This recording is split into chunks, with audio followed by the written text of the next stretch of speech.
Okay, you're good. Hey everybody, this is Toby over at Global Integrity. Today we have Chad and Praises here with Global Integrity Finance.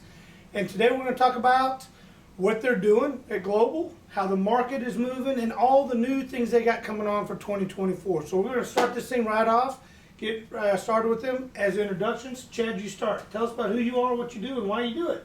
I'm Chad. I've been in and around this industry going on about 12, 13 years now.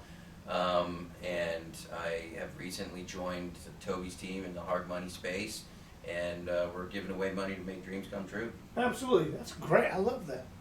Who came up with that one? Go ahead, Praises. You're up. Hi, I'm Praises. I've been in the industry for about 4+ years now, and I'm also working here alongside Toby and Chad and the rest of the team as a loan officer, and I'm looking to ensure profitability and success for my clientele.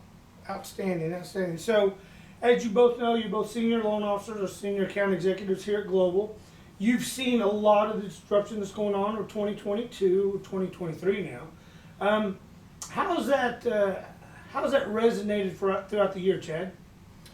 Well, I think that we're starting to see the market kind of equalize a little bit, and it could, this time of year could be potentially seasonality. But I think that the people that are true investors that are savvy are continuing to want to acquire properties regardless of the higher interest rates right now, because they have full intent to just refinance that into a long-term rental loan whenever the market does equalize. So, I mean, there was a lot of volatility in 2022 into the beginning of 2023, but I think for the last 5-6 months we've seen it be pretty consistent, especially with the interest rates have not been spiking that much. We're not seeing as many frequent updates to or increases in rates, so that's good. It makes it a little bit more of a appealing environment for investors to continue to operate.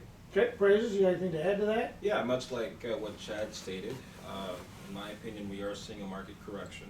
Housing prices are coming down a bit, which is great for real estate investors wanting to get into the space, because they're always looking to get more bang for their buck. And basically, I'm excited to see how I can add value to that particular clientele, to investors, in order to help ensure their profitability and success, like I stated before. So, a lot of exciting changes coming this 2024 year. Well, let's talk about that. So what is up and coming 2024? How do you see all this disruption, all this noise playing out next year, which is also an election year? Mm-hmm. So how do you see that playing out? Well, the Fed is expected to cut interest rates several times in the coming year. So with that would result in an increased demand for real estate. Mm-hmm. So that should be good for us and also for real estate investors as a whole. What about, so if the Feds bring down interest rates, but we know that also property valuations are coming down. So how's that going to play out for an investor who's looking to get back into it and really take advantage of it? Yeah, so obviously with the reduction in interest rates, that means that it'll be a lot better, or lending options that we typically provide will be more appealing to real estate investors. And since housing prices are going to come down, that also is going to make the deal sweeter for any savvy investor, whether it's going to be a fix and flip or a long-term rental deal. So they get the best of both worlds. They got property valuations coming down, so they're buying them more affordable. Yes. And they're getting a lower interest rate, so that cost, that leverage is more economically feasible. Exactly. Yeah, Chad, what do you think? Yeah, no, I agree wholeheartedly with that, and also to add to that, it's going to provide an opportunity for the investors that haven't necessarily been able to scale up their operation to the level that they want it because the values have been high, or their interest rates were a little bit too high. So you may see investors that typically were only going to buy one every quarter or one a year that are now going to start buying 2 to 3 a year, maybe one every quarter, and have the ability to do that more affordably. Outstanding, outstanding. Now, you said that you've been in the industry for how long? I've been in the mortgage industry and lending for about 12 years. So what prompted you? How old are you? You're what, late 36. 20s? 36, so 36. So what prompted you to get into real estate lending? Well, I just have always been in and around it. My parents, from a young age, they did spec homes, just on the side. They own 20 rent houses up in Oklahoma where they live, and I've always been in different sides of that process, from helping build the actual house to watching it being marketed. So I've just always had a interest in that. And then I've been in every single part of the mortgage industry that you can imagine, from start to finish, collections to real estate. But the majority of my time has been spent in real estate, because I love that each individual situation is unique. Each individual deal has its own story, and whether or not it could be a single family residence or a 50, 60 unit multifamily residence, you're going to deal with a totally different, unique scenario each and every time. Every time. So you're second generation real estate, Yes. right? Yeah. Outstanding. Praises. Tell me about your history and what made you want to jump into the frying pan with us. Yeah, so essentially, as I stated before, I've been in the industry for about 4+ years. And what really got me into it was the overall demand for purchasing homes and real estate. Many people are very motivated to acquire this particular asset. And I started off as a credit specialist, then as a business loan officer, and then I worked around commercial real estate, so to speak, before making the full transition into residential lending, and now back basically into commercial lending as an account manager / loan officer for real estate investors. So when it comes to the topic of real estate, it's one of the most reliable assets you can ever come across. Many people, even people who almost know nothing about finance, believe it to be true. And I think it's going to be an industry that'll last for a very, very long time. I think you're right. I think that many gurus have said that, even Warren Buffett said that wealth is built through real estate. The most wealthiest people in the world own real estate. They've acquired their generational wealth through real estate, not the stock market, not through gold or precious metals, but through real estate. And so I agree, and I think that every person that we come in contact with, every person that's watching this today, understands that there is value in real estate even during turbulent times. Now, we go back into 2008 when the market crashed. Were you guys even around then? I mean, were you guys both still in junior high? 12 or something. 12, yeah. So, but anyway, I was only 13, but I read about it in the history book. But in 2008 we had the real estate mortgage crash, which was a financial crash in the United States. But we, recognized and realized from that it only took about 1.5 to 2 years for that to bounce back. Even as devastating as it was, as impactful as it was, and as the foreclosures were astronomical, but the real estate industry in itself rebounded immediately. COVID happens 3 years ago, and we're all into this turbulent times of what do we do now?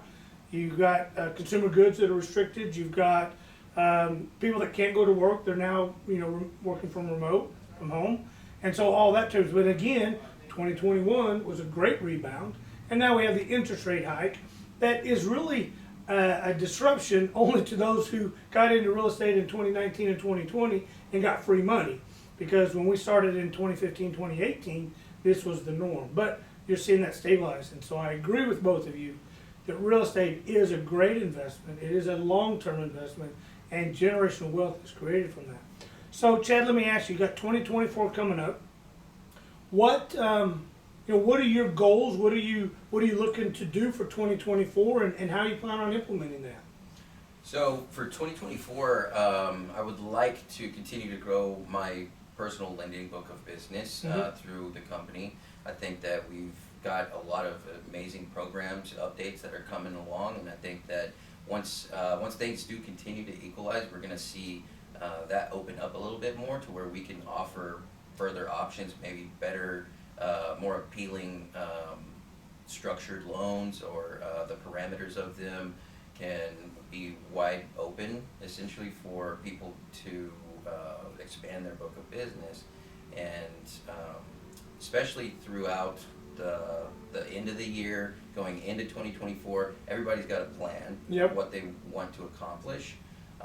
In 2024, I'd like to focus on some more multifamily stuff. I think that there's a big opportunity in the market for multifamily investing. because there is a housing shortage in the United States. Mhm. It makes more sense for people to alleviate that problem through multifamily, Yep. through multifamily real estate. So To the that's conversions and the development and the ground up constructions. absolutely Yep. ground up construction, even mixed use projects. You know, see that I see a lot more people interested in, you know, trying to bite off some mixed use, add that to their portfolio, into their wheelhouse. And you've seen a lot more stuff around the nation, depending on the market. Certain markets tend to be a little bit more appealing for multifamily investing. I'd like to try to focus a little bit more on the Texas market. I think that there's a lot of potential here that I personally have not been able to tap into yet. Okay, So that's one of my main goals, multifamily and Texas. outstanding. Praises, where are you going for 2024? Yeah, similar to what Chad said, I would also like to expand my network, and I'll do that with a particular focus. I think I'll start doing that now in the 2024 year, and also now in the present. I'd like to focus more on realtors as well, because they tend to want to dabble in real estate investing. And then on top of that, I'd like to try to get my name out there and inform people about the creative financing options that we offer for would-be investors who don't really know what to expect from lenders like us. Because whenever they think about mortgages and the whole application to closing process for mortgage loans, they think about all the red tape, and we really cut all of that out. Right, right. By helping people to understand that it's not as difficult as you think it might be, of course, we're going to do our due diligence to make sure that you have what it takes in terms of, you know, experience. We'll do the rest. Outstanding, outstanding. Well, gentlemen, I want to thank you so much for taking this time to come and talk to us today and kind of get your message out there. That's about it. All right, thank you. Sit there.